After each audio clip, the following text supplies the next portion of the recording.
नमस्कार, मैं विवेकानंद और आप देख रहे हैं न्यूज फॉर नेशन। आज फिर से 3 बड़ी खबरों को लेकर के हम हाजिर हैं। तीनों के बारे में, उन 3 खबरों के बारे में हम विस्तार से बताएंगे कि आज क्या कुछ चला, उस खबर के बारे में क्या कुछ गतिविधि रही, क्या प्रतिक्रिया रही। तो सबसे पहले खबर, जो सबसे बड़ी खबर आज है बिहार की, वो है लालू प्रसाद यादव से जुड़ी खबर। तो आज मंगलवार का दिन लालू प्रसाद यादव के लिए फिर से अशुभ रहा। सीबीआई कोर्ट ने चारा घोटाले के एक मामले में उन्हें दोषी करार दिया है। दोषी करार देने के बाद उन्हें न्यायिक हिरासत में ले लिया गया है और उन्हें जेल भेज दिया गया है। जो दूसरी खबर है कि लालू प्रसाद यादव के जेल जाने के बाद बीजेपी और जेडीयू के नेताओं ने तेजस्वी यादव और लालू प्रसाद पर बड़ा हमला बोला है। और तीसरी जो खबर है चिराग पासवान से जुड़ी खबर है। चिराग पासवान ने मुख्यमंत्री नीतीश कुमार को बर्खास्त करने की मांग को लेकर आज राजभवन मार्च किया। तो सबसे पहले लालू प्रसाद यादव से हम खबर की शुरुआत करते हैं। आज राजद सुप्रीमो लालू प्रसाद यादव को कोर्ट ने एक बार फिर से उन्हें दोषी करार दिया है। चारा घोटाले के डोरंडा कोषागार से निकासी मामले में उन्हें दोषी करार दिया है। सीबीआई की विशेष अदालत ने उन्हें दोषी बताया है और इसके बाद जब कोर्ट ने उन्हें दोषी बताया, इसके बाद उन्हें न्यायिक हिरासत में भेज दिया गया है। सबसे पहले उन्हें जेल ले जाया गया और उसके बाद लालू प्रसाद यादव की तरफ से कोर्ट में याचिका दाखिल की गई थी कि ये बीमार हैं, तो ऐसी स्थिति में इन्हें रिम्स में रहने की इजाज़त दी जाए। तो इस आवेदन को कोर्ट ने स्वीकार कर लिया। इसके बाद जेल से उन्हें अब रिम्स अस्पताल में ले जाया जा रहा है। इसकी प्रक्रिया पूरी की गई है। तो आज जिस तरीके से डोरंडा कोषागार से निकासी मामले में जो केस नंबर RC 47A96, इस मामले में कोर्ट ने इन्हें दोषी करार दिया है। अब सजा क्या होगी या इस पर फैसला जो है 21 तारीख को आएगा, लेकिन तत्काल उन्हें जेल में जाना पड़ा है। इस केस के बारे में आपको बताएं कि डोरंडा ट्रेजरी से 139 करोड़ की निकासी का आरोप है। इसमें लालू प्रसाद यादव समेत कई अन्य नाम हैं। कई लोगों जो कई अभियुक्त थे उनका तो निधन हो गया, उनकी मौत भी हो गई है। लालू प्रसाद यादव जो सबसे बड़े चेहरे हैं, लालू प्रसाद यादव को दोषी करार दिया गया है और उन्हें जेल भेज दिया गया है। तो यह मामला सीबीआई कोर्ट में था और यह अंतिम मामला था चारा घोटाला का, जिसमें लालू प्रसाद यादव एक बार फिर से दोषी करार दिए गए हैं। इसके पहले चाईबासा कोषागार में 37 करोड़ 70 लाख की निकासी मामले में 5 साल की सजा लालू प्रसाद यादव को सुनाई गई थी। देवघर ट्रेजरी निकासी मामले में 89.28 करोड़ की अवैध निकासी की गई थी। इस मामले में सीबीआई कोर्ट ने 3.5 साल की सजा मुकर्रर की थी। दुमका ट्रेजरी में 3 करोड़ 13 लाख की अवैध निकासी हुई थी। इस मामले में लालू प्रसाद यादव को 7 साल की सजा सुनाई गई थी। चाईबासा में एक और ट्रेजरी में निकासी मामले में 33.37 करोड़ की अवैध निकासी हुई थी। इस मामले में 5 साल की सजा सीबीआई कोर्ट ने लालू प्रसाद यादव को सुनाई। तो 5 मामले, अब 4 में तो इन्होंने सजा काट करके कुछ समय पहले ही ये जेल से छूटे थे। अब 5वें मामले में भी सीबीआई कोर्ट ने सजा सुना दी है। यूँ कहें कि उन्हें दोषी करार दे दिया है। सजा के बिंदु पर अब तो 21 फरवरी को ऐलान होगा कि इन्हें कितने साल की सजा दी जाती है। लेकिन जो सबसे बड़ा मामला था वह यही डोरंडा ट्रेजरी था, जिसमें 139 करोड़ की अवैध निकासी, सरकारी खजाने से अवैध निकासी हुई थी। इस अवैध निकासी में लालू प्रसाद यादव दोषी पाए गए। बताया जाता है कि इस में जो सांड जो थे, यानी कि जो बड़े स्तर पर घोटाला किया गया था, स्कूटर से सांड ढोए गए थे, इस तरीके कई अन्य तरह के आरोप थे जिसमें अवैध निकासी की गई थी। तो यह बड़ा मामला था लालू प्रसाद यादव के लिए, जब डोरंडा कोषागार के इस मामले में उन्हें दोषी बताया गया है और सजा के बिंदु पर अब अगले दिन यानी कि 21 तारीख को सुनवाई होगी। अब लालू प्रसाद यादव बीमार हैं, इस आधार पर कोर्ट में एप्लीकेशन डाला गया। इसके बाद कोर्ट ने उस आवेदन को स्वीकार कर लिया है और उन्हें रिम्स में भर्ती करने, रिम्स में रहने की इजाज़त दे दी है।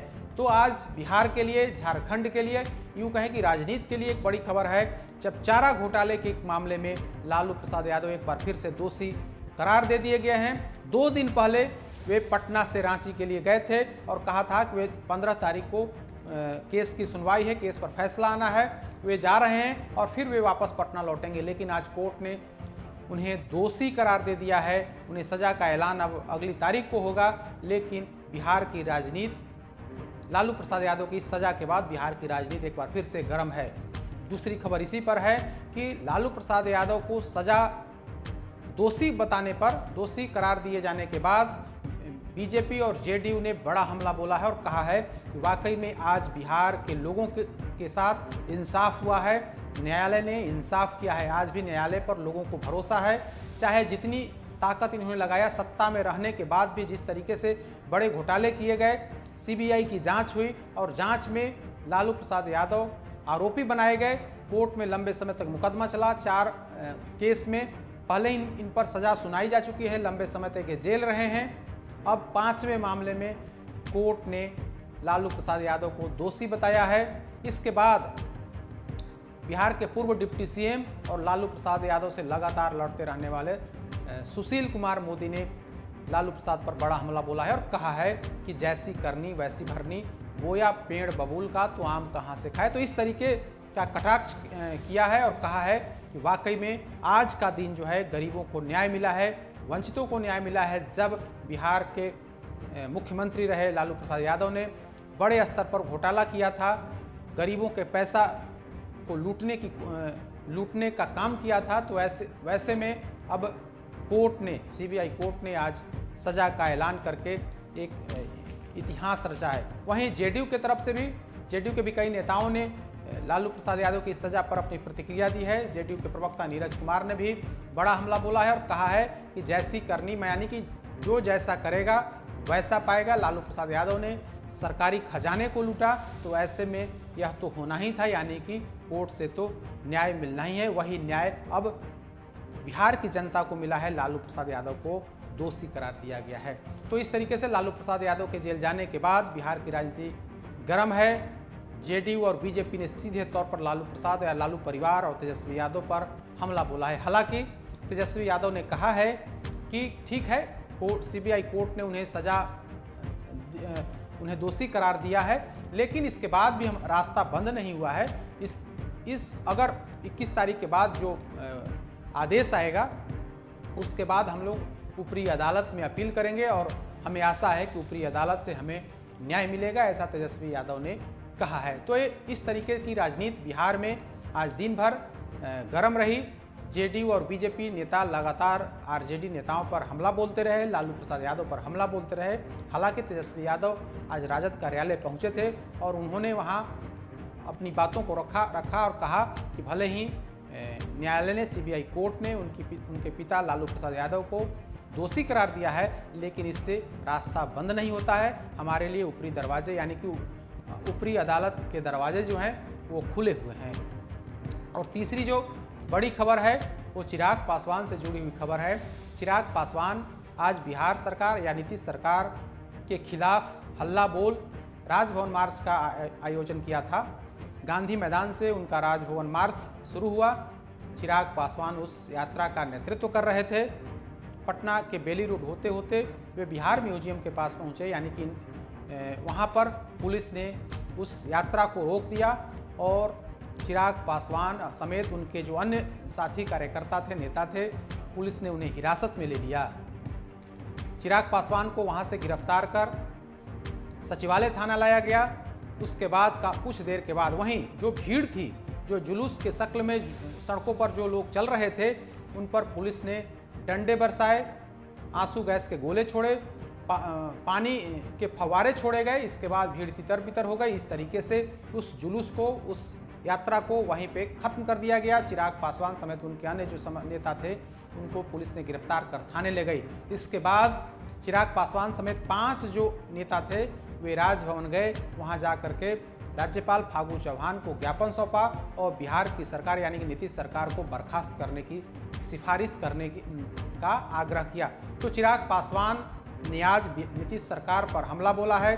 चिराग पासवान को जब गिरफ्तार कर थाने ले जाया गया, इसके बाद उनकी मां यानी कि रामविलास पासवान की पत्नी रीना पासवान भी सड़कों पर उतरी, लेकिन पुलिस ने उन्हें आगे बढ़ने से रोक दिया। उन्होंने कहा कि बिहार की सरकार, हम अपने बेटे से मिलने जा रहे हैं, हमारे बेटे यानी कि चिराग पासवान को पुलिस ने गिरफ्तार कर लिया है, हम अपने बेटे से मुलाकात करना चाहते हैं, लेकिन पुलिस हमें आगे बढ़ने देना नहीं चाहती है।